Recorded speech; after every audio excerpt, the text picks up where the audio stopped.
하나님께서 이 밤에 우리 모두에게 놀라우신 은혜와 축복과 능력으로 함께해 주시기를 간절히 소원합니다.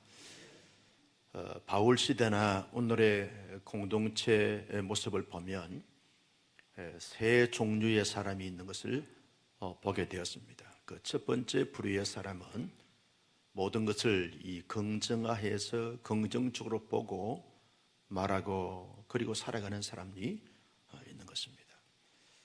아무리 힘들고 어려워도 또 아무리 억울하고 그리고 고통스러워도 모든 것을 긍정화시켜서 긍정적으로 보고 말하고 평가하고 대하는 그런 사람들이 있다는 겁니다.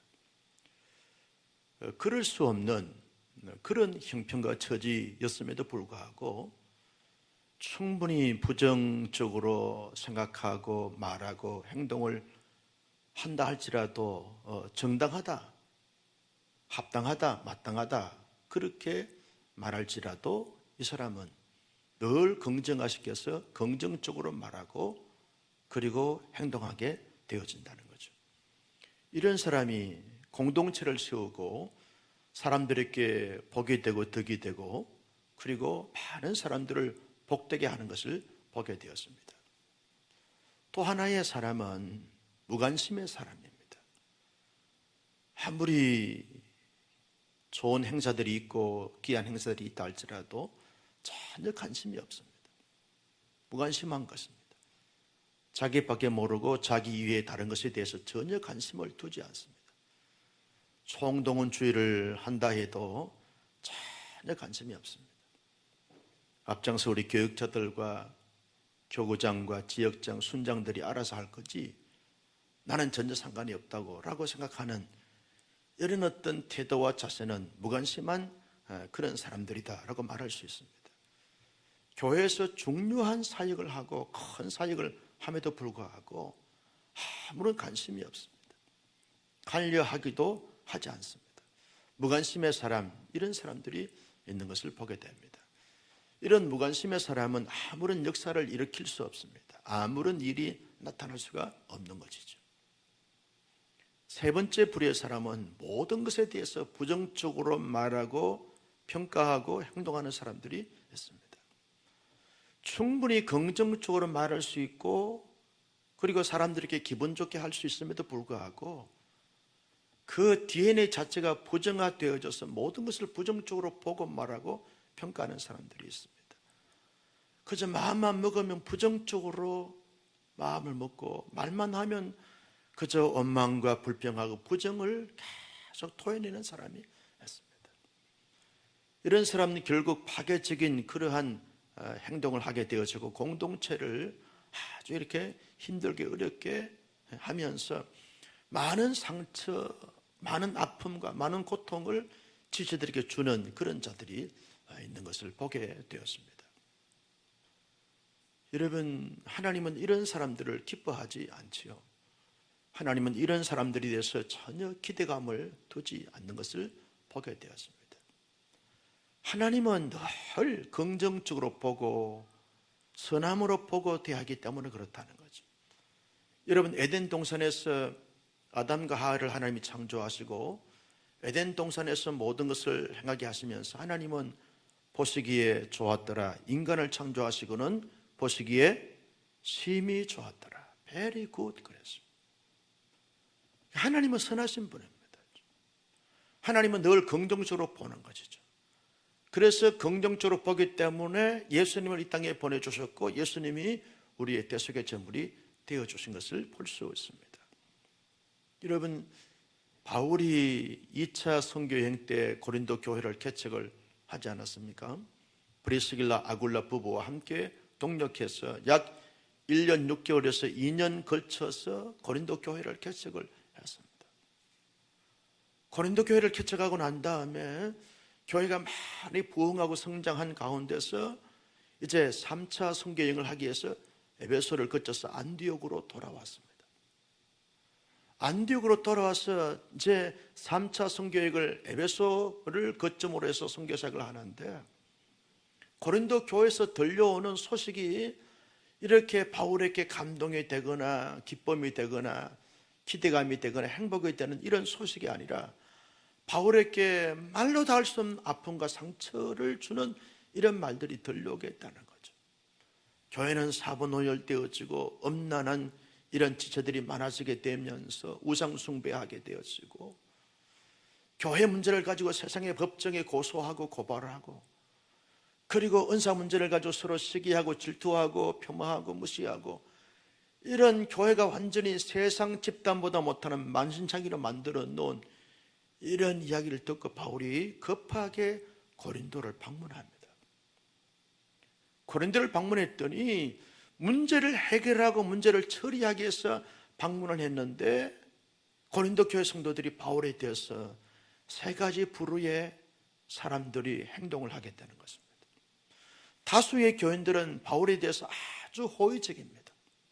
바울에 대해 긍정적으로 보고, 바울 성도님이 우리에게 복음을 전해서 우리가 예수 잘 믿고 교회생활을 이렇게 행복하게 합니다. 바울을 보면서 아주 긍정적으로 보고 말하고 대하는 이런 사람들이 대부분 사람들이 있었습니다. 그 중에 또 어떤 소수의 사람들은 바울에 대해서 전혀 무관심한 거죠. 교회에 크고 작은 사건과 사연이 있어도 전혀 관심이 없습니다. 그저 잘 되겠지, 시간 따라 세월 따라 흘러가면 그대로 다 이루어질 거야 라고 하는 막연함을 가지고서 무관심하게 대하는 것입니다. 그리고 그 중에서 소수의 사람들은 아주 강력한 힘을 가지고서 바울에 대해서 거칠게 부정하고 대항하고 바울을 아주 어렵게 만들었습니다. 당신이 어떻게 사도가 됐냐? 사도관에 대해서 시비를 겁니다.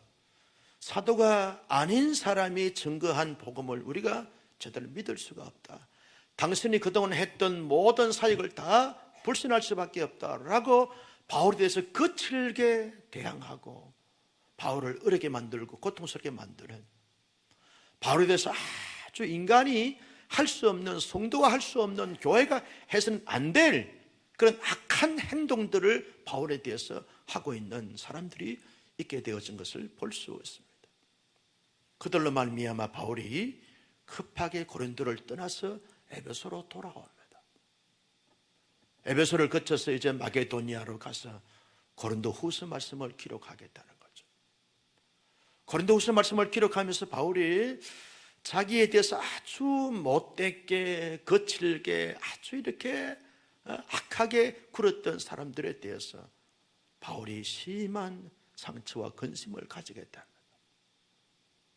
바울에게만 근심을 준 것이 아니라 이런 사람들은 교회 공동체 전체에 다 힘들게 만들고 어렵게 만드는 악한 자들이 되어졌어요. 교회 공동체뿐만 아니라 하나님의 나라 공동체 전체에 엄청난 데미지, 엄청난 상처와 아픔과 문제를 일으키는 악한 자들이 되어졌어요. 그들에 대해서 고린도 교회가 어떻게 했는가? 따라서 합니다. 하나님은 사랑의 하나님이시면서 동시에 공의로우신 하나님이십니다. 공의로우신 하나님을 믿는 공동체는 공의로운 공동체가 되어져야 되잖아요. 그래서 교회에서 회의를 해서 바울에 대해서 거칠게 하고 악하게 한 사람들을 책벌을 가하겠답니다. 우리 교단의 헌법책에 보면 이 건증조례란에 책벌에 대한 내용이 나옵니다. 권계합니다. 권책합니다. 그리고 또 징벌합니다. 면직을 줍니다. 수찬정지합니다. 그리고 제명을 합니다. 출교시킵니다. 이런 그 중한 이 죄에 따라서, 죄 정도에 따라서 책벌을 가하겠다는 거죠. 여러분, 교회의 참된 표지가 뭐냐라고 말할 때 하나님 앞에 잘 예배하는 것, 이것이 교회의 첫 번째 표지입니다. 두 번째 표지는, 교회는 여러분 성찬을 올바로 거행을 해야 되고 시행을 해야 합니다. 세 번째는 권증이 있어야 되는 거죠. 잘못한 사람들에 대해서는 권계하고 견책하고 면직하고 수찬 정지하고 그리고 제명을 하고 교회에 아주 출교시켜버려요. 그런 근증이 있어야 교회가 교회로서의 어떤 제기능을 발휘하겠다는 거죠. 여러분, 초대 교회의 아나니아 삽비라를 이 성령을 속이고 사도를 속인 것 때문에 그 자리에서 적사시켰습니다. 하나님의 징계가 하나님의 심판인 것이죠. 교회가 순수성을 가지고 교회 본연의 사명을 잘 감당하기 위해서는 이 근증이 있어야 되는데, 고린도 교회도 참다 못해서 이제는 이 바울에 대해서 악하게 군 사람들에 대해서 공식적으로 공개적으로 책벌을 가했습니다. 면직을 가했습니다. 여러분 생각해 보세요. 교회가 그저 서로 위로하고 사랑하고 지지하고 격려하고 서로 같이 이렇게 축복하면서 함께 더불어 정말 행복감에 젖어서 나가는 교회가 행복한 교회이지요. 동의하시면 아멘. 잘못한 사람들을 돌추어내서 책벌을 가하고 징계하고 말이죠. 수찬 정지시키고 출교시키고 면직시키고 해보세요. 얼마나 모두가 다 상처가 되고 아픔이 되는 거죠. 그렇다 그래요. 이 검사들이나 이 판사들은요, 사람들을 죄인을 시시비를 가려서 재판을 하고 또 고소를 하고 고발하잖아요. 이분들도 인간이기 때문에 여러 가지 많은 부분에서 힘들고 어려운 부분들이 있다는 거예요. 그래서 견디지 못하니까 막 술을 먹고 술에다가 막 이렇게 그 뭐라 그래요? 컵 위에 컵을 넣고 술을 먹는 걸 뭐라 그래요? 난 안 해봐서 몰라요. 대답한 사람들은 또 정가가 있어요. 대답을 잘해야 돼요. 그래서 여러분, 그래서 못 이겨서 잊어버리려고 너무 괴로웠어. 그렇게 한다는 거예요. 여러분, 교회가 잘못한 것을 드러내고 책벌을 가게 되었으면 교회 전체가 다 상처가 되고 아픔이 되는 거죠. 여러분, 교회가 책벌을 가하는 것은 빨리 죄를 짓지 않도록 하게 한 것이고, 죄를 지어도 빨리 돌아서서 회개하고 뉘우치고 바르게 삶을 살도록 하기 위해서 책벌을 가하는 거지, 그 사람을 출교시키고 면제시키기 위해서 이런 책벌을 가하는 것이 아니죠. 책벌의 목적은 공동체를 살리고 공동체를 세우고 그 사람을 세우기 위해서 하게 되어지는 것 아닙니까? 고린도 교회도 바울에 대해서 아주 이게 거칠게 하고 심하게 하고, 그래서 공개적으로 책벌을 가함으로 말미암아 고린도 교회가 또 다른 아픔과 상처를 안고 있는 교회가 되어졌어요. 바울이 그런 고린도 교회의 형편과 처지를 이 디도를 통해서 잘 듣고 난 다음에 바울이 이 편지를 오늘 본문의 말씀을 기록하고 있는 거죠. 어떻게 하라고 말씀하고 있는가? 7절 말씀을 다 같이 볼까요? 시작. 그런즉 너희는 차라리 그를 용서하고 위로할 것이니 그가 너무 많은 근심에 잠길까 두려워하느라. 여러분, 바울은요 정말 대단한 하나님의 사람이고 하나님의 종입니다. 자기에 대해서 그렇게 심하게 아주 모질게 아주 악하게 그렇게 대한 자들에 대해서 교회가 책벌을 가했음에도 불구하고 그들을 이제 그만 좀 하자, 이제 됐다, 이제 그들을 이제 용서하고 위로해라. 이제 책벌을 풀라는 거예요. 위로하고 용서하라는 거예요. 용서하고 위로하라는 거예요. 여러분, 용서가 잘 됩니까? 잘 되지 않습니다. 바울이 인간적으로 생각하면 얼마나 억울해요. 반쯤을 못 찹니다. 너무너무 괴롭고 고통스럽고 여러분 이성을 잃을 정도입니다. 그런데도 불구하고 자기에 대해서 그렇게 악하게 한 자들에 대해서 가만히 이제 용서해 줘라. 나는 용서하겠노라. 고린도 교회 성도들아, 저 악한 자들을 용서하고 오히려 그들을 위로해 줘라. 여러분들, 이것이 하나님의 사람들의 모습인 거죠. 공동체가 가져야 될 중요한 자세입니다. 여러분, 자식이 아무리 잘못해도요, 부모는요 잘못한 것을 대해서 듣고 품고 위로하고 격려하고 용서하는 것이 부모의 마음 아닙니까? 제가 태어나 자란 마을에 복만이라고 하는 형님이 한 분이 계셨어요. 이번에 형제는 6 형제인데 이 맏형이 복만이 형인데 이분은 자주 큰 집에 가요. 큰 집이 알아요? 큰 집에 자주 떠나더라고요. 심심하면 사이렌 경찰차가 와가지고 수갑채가지고 데려갑니다. 풀려나면 또 나쁜 짓 하고 풀려나고 나오죠. 그 엄마는요 5명의 아들, 딸들이 돼서 관심을 갖지 않아요.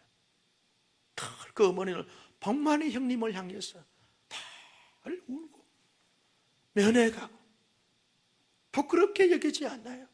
내 아들, 내 아들, 내 아들. 이게 부모의 심정이라는 거. 사도 바울은 자기에 대해서 그렇게 거칠게 했던 사람들에 대해서 용서하고 위로해라. 하나님의 마음을 가진 거죠. 하나님 마음 가진 거죠. 더 나가서 여러분 8절 말씀을 보실까요? 시작. 그러므로 너희를 끝나노니 그들을 사랑을 그들에게 나타내라. 여러분 용서하고 위로하는 것도 대단한 것인데 거기 한 걸음 더 나가서 사랑을 나타내라는 거예요. 인간적으로 사랑하면 사랑할 수 없지만 하나님의 사랑으로 그를 사랑하면 사랑할 수 있은즉 그들에게 하나님의 사랑을 나타내라는 거예요. 사랑받을 수 있는 사람들이 아닙니다. 사랑받을 수 없는 사람이에요. 그런데도 불구하고 이 사람들에게 하나님의 사랑을 나타내는 성도들이 있더라. 나는 그들의 악한 것에 대해서 다 잊었고 나는 오히려 그들을 용서했고 내가 오히려 그들에게 이제 위로하는 자가 되기를 원하고 내가 그들을 다 사랑으로 감싸고 덮어주고 용서해 주길 원한즉 너희 고린도 교회 성도들도 그 책부를 가한 사람들에 대해서 이제는 사랑을 실천해서 사랑의 사람이 되도록 하라 라고 그렇게 권면하고 도전하고 있는 것을 볼 수 있습니다. 여러분 사도 바울이요 그렇게 한 이유가 뭡니까? 왜냐하면 그들도 하나님의 사람들이고 하나님의 사랑을 받을 자들이기 때문에 그렇다는 거죠. 하나님은요 모든 사람들이 하나님의 형상을 따라 하나님의 모양대로 지음받은 하나님의 사람으로 보실 것이라는 것입니다. 이 땅에 살고 있는 모든 사람들 다 하나님께서 허락하지 아니하면 태어날 자가 아무도 없어요. 동의하시면 아멘. 그래서 하나님의 사람으로 보고 대한다는 거예요. 아직까지 예수 믿지 않는 사람들은 장차 하나님의 사람이 될 사람으로 보고 기대하고 계신다는 거예요. 그래서 요한복음 3장 16절에 하나님이 세상을 이처럼 사랑한 여기에 세상은 이 땅에 살고 있는 모든 사람들을 다 포함하고 있는 것이죠. 하나님이 세상을 이처럼 사랑하사 독생자를 주셨어요. 하나님의 사람으로 보고 하나님의 사랑의 대상으로 보기 때문에 그들에 대해서도 악한 자들에 대해서도 위로하고 용서하고 사랑을 베풀라 그렇게 말씀해 주고 있는 것을 볼 수 있습니다. 하나님의 사람들이 가져야 될 사람들에 대한 마음의 태도와 자세와 모습 이것이 이 땅에 살고 있는 모든 사람들을 볼 때마다 하나님의 사람으로 보고 하나님의 사랑의 대상으로 보라는 것. 바울이 이렇게 용서하고 위로하고 사랑하라고 권면했던 이유가 뭡니까? 바울은 하나님의 공동체를 잘 세우기 위해서라는 거예요. 고린도 교회 공동체가 하나님의 공동체인데 고린도 교회가 이러한 책벌을 가함으로 말미암아 서로 상처가 되고 아픔이 되는 이런 분위기가 아주 이렇게 불편한 분위기로 계속 가다 보면 공동체가 계속 무너지겠다는 거죠. 바울은 공동체가 잘 세워지길 원하는 거죠. 공동체가 상처가 되거나 눌림이 되거나 불편하거나 분열되거나 그리고 막 준열있는 이런 공동체가 되지 않고 언제나 서로 사랑하고 존중하면서 용서하고 축복하면서 함께 더불어 영적인 분위기가 막 불같이 바람같이 일어나는 공동체, 성령이 춤을 추고 하나님께서 기뻐할 수 있는 이런 공동체가 되길 원하는데 이 책벌을 계속 유지하게 되었으면 그런 공동체가 될 수 없다는 거예요. 그러니 공동체가 세워지기 위해서는 서로 용서하고 위로하고 사랑하는 이런 공동체가 되라. 공동체를 세우기 위해서 이한 것이라는 겁니다. 세 번째가 뭐냐 하면 사탄에게 속지 않기 위해서 그렇다는 거예요. 사탄에게 속지 않기 위해서. 여러분 에베소 교회가요, 처음 사랑을 잊어버림으로 말미암아 하나님의 촛대가 옮겨졌어요. 왜 처음 사랑을 잊어버렸는가 하면 에베소 지역의 이단들, 우상숭배자들, 거짓 교사들이 많이 이렇게 생겨나게 되는데, 이들을 경계하고 이들을 축출하고 이들을 이렇게 뽑아내기 위해서 살피다 보니까 사람들이 다 의심하게 되어지고 자꾸 문제 삼게 되어지고 자꾸만 지적하고 들춰내다 보니까 처음에는 순수한 동기에 의해서 그렇게 했는데 이것이 가다 보니까 타성에 젖어버려 가지고 모든 사람들을 다 불신하게 되는 공동체가 되어버렸어요. 결국 하나님의 사랑이 다 사라지게 되어지면서 어둠의 세력에 사로잡힌 자가 되어버리고 말았어요.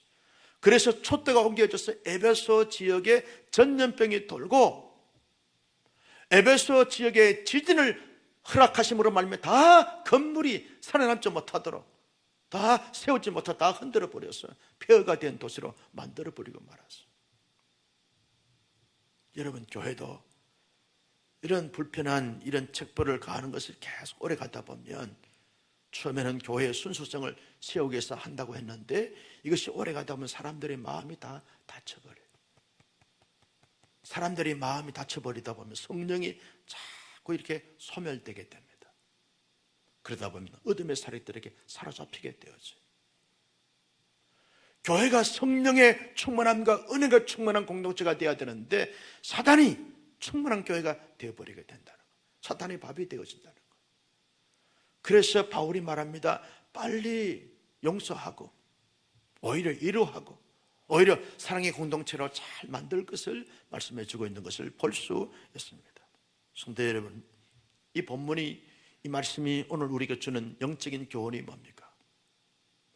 우리 하나님의 사람들은요, 모든 사람들을 보고 대할 때마다 사랑하고 존중하는 대상으로 보고 그리고 여기라는 것입니다.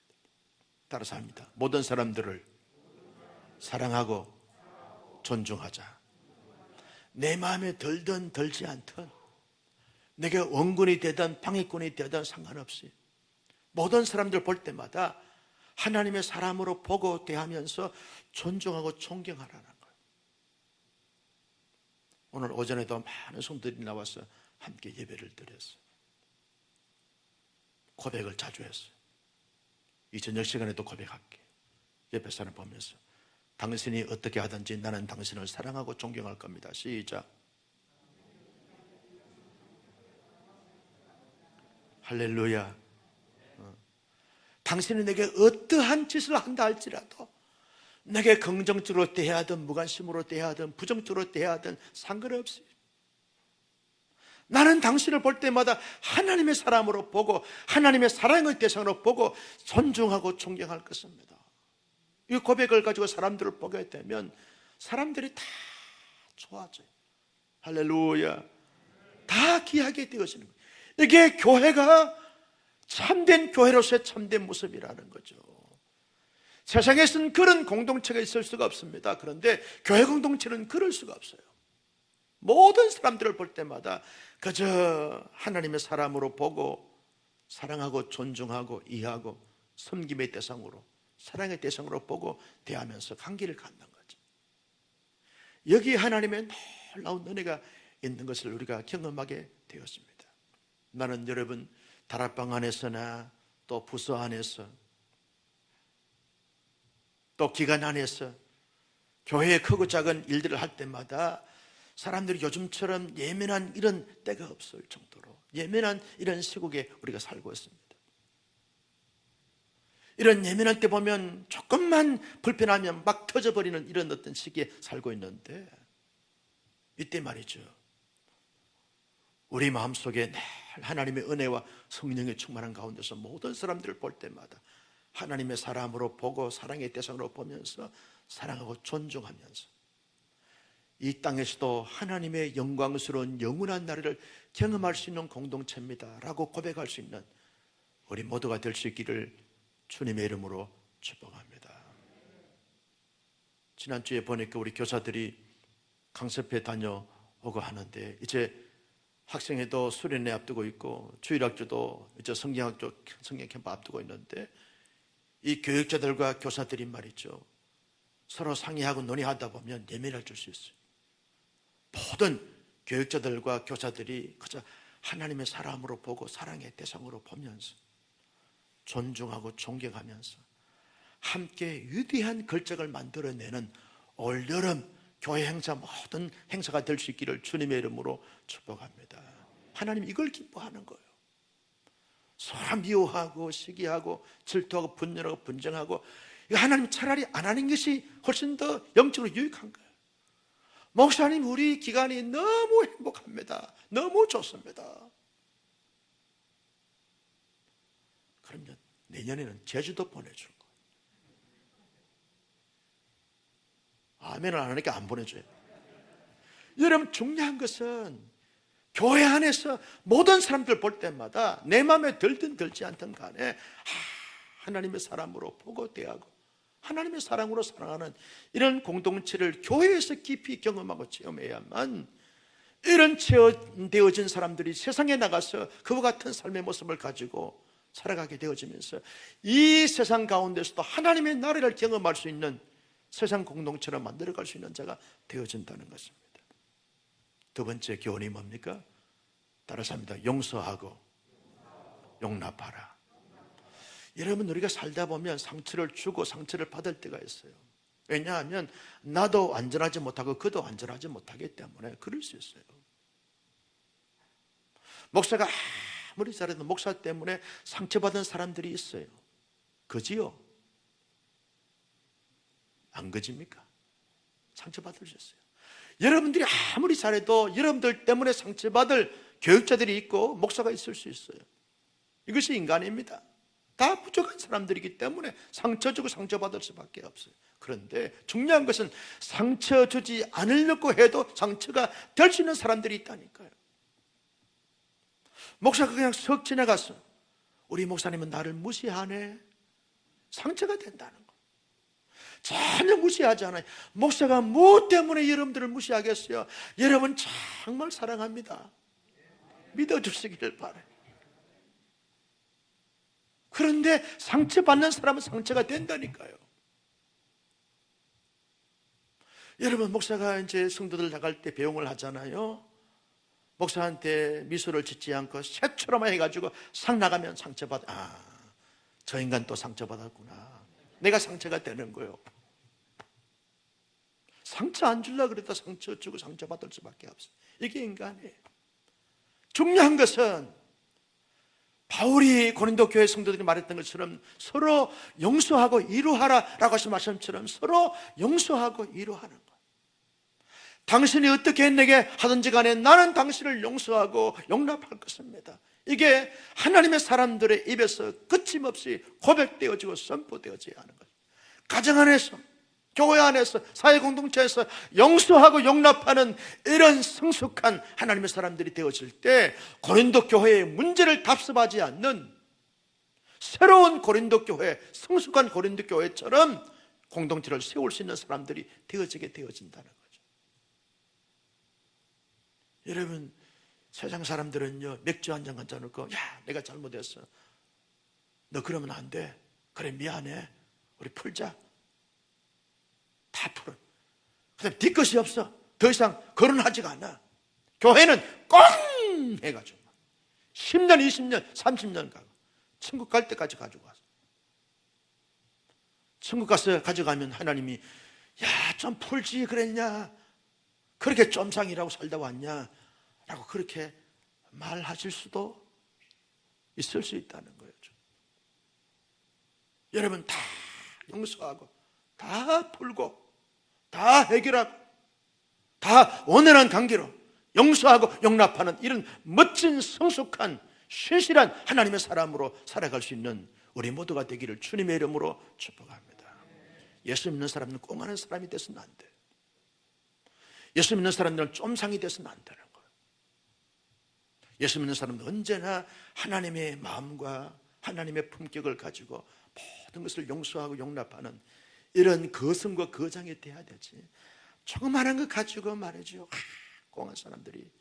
우리 교회는 없어, 그런 사람. 아멘 좀 해요. 그 교회는 많더라고, 그 교회는. 여러분, 고린도 교회에 이 바울이 주었던 이 권면의 말씀을 우리가 잘 기억하셔야 돼요. 어떠한 사람이 있다 할지 내가 용서하고 용납하리라, 이 마음을 가지면서 우리 모두가 함께 온사랑교회를 위대한 교회로 잘 세워나갈 수 있기를 주님의 이름으로 축복합니다. 세 번째 교훈이 뭡니까? 개인보다 공동체를 하나님은 회복하시기를 원하신다는 거예요. 제가 목회를 쭉 해오면서 보니까 여러 교회를 부교육자 생활하면서 거쳤잖아요. 하나님이 교회를 사랑하시는 것 같아요. 개인도 귀하게 보시지만 하나님이 교회 공동체를 사랑하시는 것 같아요. 여러분, 로마의 황제들이 얼마나 교회를 잔멸시키려고 교회를 핍박하고 어려움을 줬습니까? 그런데 황제들은 다 역사의 대한 길로 사라졌어요.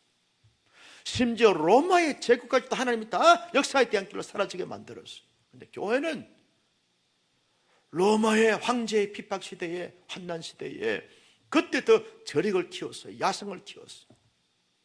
그 교회 성도들이 야성으로 말미암아 오늘날 그들의 신앙이 우리에게 전수가 돼서 오늘날 전 세계의 기독교가 확산되어졌습니다. 하나님은 교회를 사랑하십니다. 그래서 여러분, 늘 공동체에, 나는 언제나 공동체의 축복의 통로가 되고 희망의 등불이 되고 부흥의 불씨가 되어져야 할 줄로 믿습니다. 왜? 교회는 그리스도의 몸이기 때문에 그렇다는 거예요. 여러분, 그리스도의 몸을, 그리스도의 사람이 해치게 되어지면 그 사람을 하나님께서 가만히 두겠어요? 하나님은 다 알아서 처리한다는 거예요. 어제도 말씀을 드렸지만 정필도 목사님이 그러시더라고요. 살아계실 때, 설교할 때 설교를 좀 들어보면 교회 공동체를 힘들게 만들고 어렵게 만든 하나님 다 처리하더라는 거예요. 다 하나님 처리하더라. 정필도 목사님 말씀에 보면 쫄딱 망하게 한다는 거예요. 하나님 다 손봐준다는 거예요. 여러분, 그리스도의 몸을 우리가 할 수 있으면 거룩한 공동체로, 신실한 공동체로, 은혜로운 공동체로, 축복의 공동체로 잘 세워가야 되는데, 나는 우리 온사랑교회 성도님들은 개인도 아주 중요하고 존중받아야 되지만 그리스도의 몸된 교회 공동체를 잘 세우는 하나님의 사람들이 되시기를 주님의 이름으로 축복합니다. 마지막으로 주신 말씀이 뭡니까? 주신 교훈이, 여러분, 사단에게 속지 말고 통치하고 다스리라는 거예요. 사단은 끊임없이 우리를 지금 해치려고 수단과 방법을 가지 않고 도전해 오는 거죠. 바울이 고린도 교회 성도들이 이렇게 말합니다. 너희들이 책벌을 빨리 풀지 않고 애로하지 않고 용서하지 않고 사랑하지 않으면 사단의 노리개감이 되어진다는 거예요. 여러분, 내 안에 말이죠, 분노를 가득히 담고 있으면, 화를 담고 있으면 사단의 노리개감이 되어집니다. 사단의 도구가 되어지는 거예요. 분노가 가득 찬 사람들의 얼굴을 보면요, 도끼가 얼굴에 쫙 펼쳤어요. 근데 성령이 충만한 사람들은 언제나 해맑게 웃어요. 좌우를 한번 보세요. 악마가 충만한가, 성령이 충만한가. 나는 우리 모두가 언제나 성령과 은혜가 충만하여 하나님의 얼굴처럼, 버니엘 하나님의 얼굴, 천사의 얼굴처럼 얼굴에 환하게 빛이 나고 미소가 짓는 이런 하나님의 사람들이 되기를 주님의 이름으로 축복합니다. 사단이 어떠한 방법으로 우리를 도전해와도 나사렛 예수 그리스도의 이름을 명하는 사탄아 물러갈지어다, 물리칠지언정, 사탄에게 사로잡혀서 사탄의 도구가 되어서는 안 된다는 거예요. 사탄의 도구는 어떤 것입니까? 파괴자들이에요. 분열과 분쟁을 조장시키고 사람께 상처를 주고 아픔을 주는 자들은 사탄의 도구들이에요. 성령의 도구는 뭡니까? 늘 도와주는 거예요. 늘 위로하고, 늘 용서하고, 늘 품고, 늘 세워주고, 늘 축복하는 거예요. 말 한마디를 해도 가장 사랑합니다, 축복합니다, 잘 될 것입니다, 따라서 하겠습니다, 사랑합니다, 축복합니다, 잘 될 것입니다, 기대가 됩니다, 복 받으세요. 이건 성령의 은혜고 은혜의 언어지만 저주를 받을지어다, 망할지어다, 이건요 사단의 말이에요. 사단은 파괴시키는 거. 나는 우리 온사랑의 순도님들은 언제나 사단을 다스리고 지배하고 정복할지언정. 사단의 도구가 돼서 가정에서나 교회에서나 사회에서 문제를 일으키는 그런 자가 되지 않는 하나님의 사람들이 되어서 바울처럼 고린도 교회를, 하나님 나라를 잘 세울 수 있는 영적인 거성 거장이 오늘 밤에 찬송하고 기도하여 능력받아 감당할 수 있기를 예수님의 이름으로 축원합니다.